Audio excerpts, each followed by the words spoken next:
She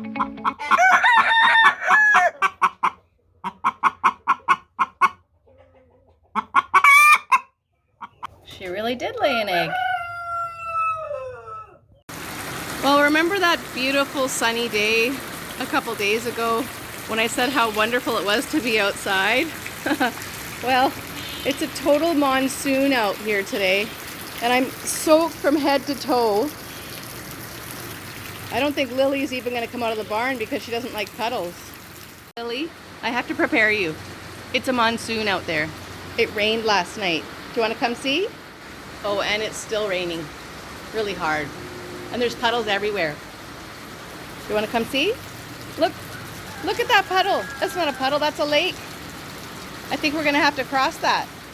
Okay, Lily, we somehow have to get out there because we got to get to your babies. And there's a river that way, and there's a moat that way. So which way do you want to go? You don't want to go at all? Yeah, I don't blame you. It's pretty yucky. So I was out letting the chickens out this morning and they started to lay early. So we already had eggs out in the coop and I haven't had breakfast yet. So I thought that I would make breakfast with eggs. Now, when you live on a farm that has chickens or you have backyard chickens, breakfast is usually only a few steps away. So this is what we're going to make. We're going to start with 2 eggs. We're going to crack them in the bowl. And I think I'll pick a nice olive one. So there you have your 2 eggs. Now the next thing I'm going to do is I'm going to scramble them like this. Then I'm going to add a little bit of milk and a little bit of water. Now that is my dad's secret recipe. Before we start cooking this, I forgot to mention that the eggshells that we used for breakfast, we will keep them, dry them, crunch them up, and then we'll feed them back to the chickens, and it helps to increase their protein. So I forgot to add the cheese, so I'm going to add the cheese now, and I'm going to just stir that all up, and now we're ready for the cooking part. We're ready to cook, and I'm just going to put a little bit of olive oil in the bottom, and I'll pretty much put whatever I have in the fridge. So I'm going to put some onions in there, some little pieces of ham, and some tomatoes.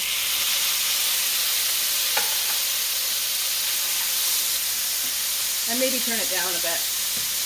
And turn the fan on. And watch that the fire alarm is not going off. Okay, I never said I was a good cook. But it's really easy to cook with eggs. And eggs are very nutritious. They have lots of vitamins and minerals, and the large egg would have about 6 grams of protein. So it's really good for you. And it's really easy to cook with. And you can whip yourself up a meal really quickly with eggs. So we're going to let that cook for a bit. I cooked the ham and the onions really well so the onions are soft. And I'm ready to put the scrambled egg part in. So I'm going to give it one more stir. And I did add some salt and pepper. I'm just going to put it in. And I like my scrambled eggs really scrambled. So I'm going to keep moving the eggs around. I wish you could smell how delicious this smells. I'm pretty excited about my breakfast. And all I had to do was walk out to the barn. Well, for the eggs anyway. Now I know some people like their scrambled eggs kind of on the runny side. I like mine cooked, overcooked, very cooked. I do not like runny eggs. So I'm going to let this cook a little bit longer. Okay, it's just about done for me. So I'm going to give it one more little stir. Make sure it's all cooked. I'm going to move it onto a plate. Now I'm going to add my finishing touches. Some avocado and some grapes. And that is going to be my yummy breakfast. And oh, before I forget, if you do this, keep the pit from the avocado because you can grow the pit. So there you go. Easy egg breakfast. Good morning, Mommy. How are you doing? Okay. You're still taking good care of your eggs? You make sure you eat and drink today, okay? we'll see you tomorrow. How's it going, guys? Oh, I see you switched things up a bit. You got 2 and 2 today. So you're having to share over there. Yes. Are you doing a good job being a mummy? Yeah? That's hard work just sitting there all the time, huh? Are you remembering to get off to go to the bathroom?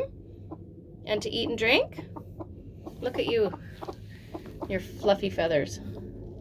Okay. Good job, guys. All right, well, our broody mom just left her nest to go have something to eat. And I just took a look inside, and one of the eggs was cracked, so I took the shells out.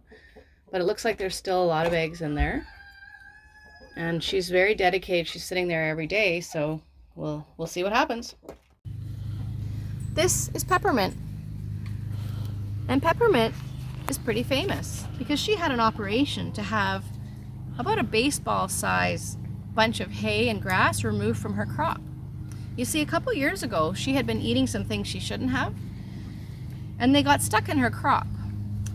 And I noticed that she started getting this bulge. Like if you look right here, you can see there's quite a big bulge, which is normal at this time of day because it's now full of food. But I noticed that it wasn't emptying in the morning, and when I'd come out in the morning, it was still full. So after a couple months, I noticed she was really losing weight, continued to lose weight, and she tried so hard, she fought so hard to stay alive that I took her to the vet, and the vet cut open her crop and took out a baseball size of hay and grass. And I actually have some pictures and video of it to show you. It was really amazing how big it was.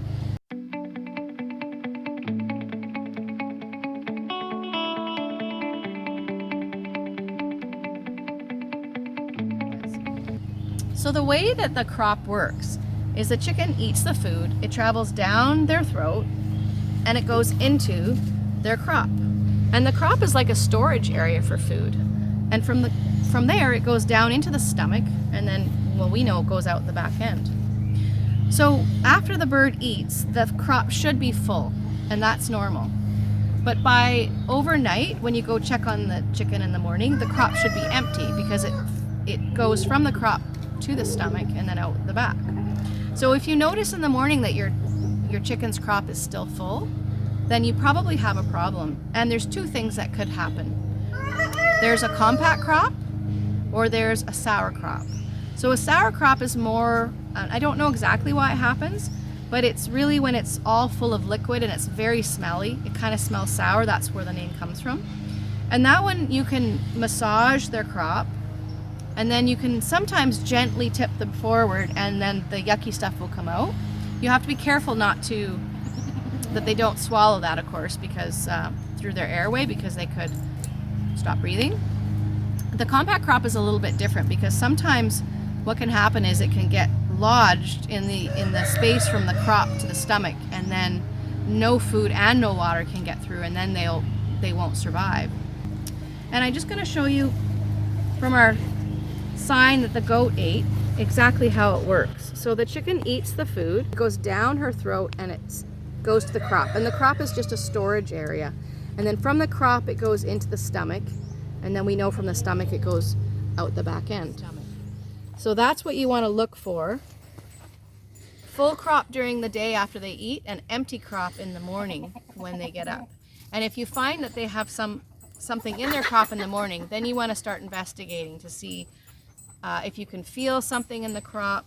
Because right now I can feel the food that she ate today, the little pellets. I can actually feel the pellets because it's just a very thin layer of skin there. So that's something that you want to look for to make sure your chicken is healthy. Well, here we are at day 17, and today we're going to take all of the eggs out of the incubator. We're going to candle them one more time, and we're going to move them into the 2 small incubators for hatching. We're very close to lockdown, and I like to have the chicks in an area ready to hatch rather than in the big incubator in the turners. So I'm moving them a couple days early before lockdown so we can make sure that they're where they need to be, because you never know, sometimes they hatch a little bit early. All right, and here they are. So now we're gonna take them out and we're gonna candle them one by one. We're going to put into the incubator all of the eggs that are developing, and any that have quit we're going to take out.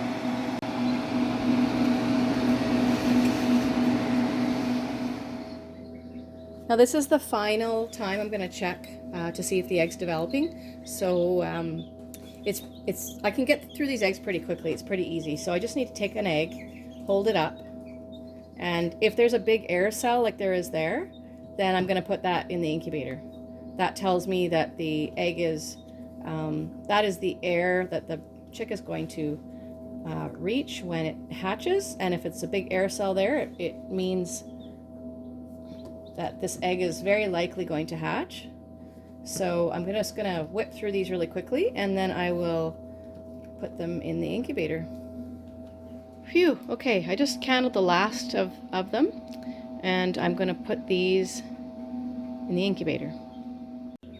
So I'm putting different breeds in the different incubators because I want to make sure that I know which breeds are hatching in which incubator, because some of the breeds when they hatch are very similar looking. So I make sure I don't put any of the breeds that are similar looking in the same incubator so I can identify them when they hatch. I did check the temperature. So you could do everything right for the first 17 days and then accidentally forget to check the temperature. I check the temperature and the humidity and before I put the eggs in. And I'll check the temperature and the humidity tomorrow morning as well, because we don't want to go through all those 17 days worth of work and then lose them because we were careless and we didn't check to make sure that everything was right.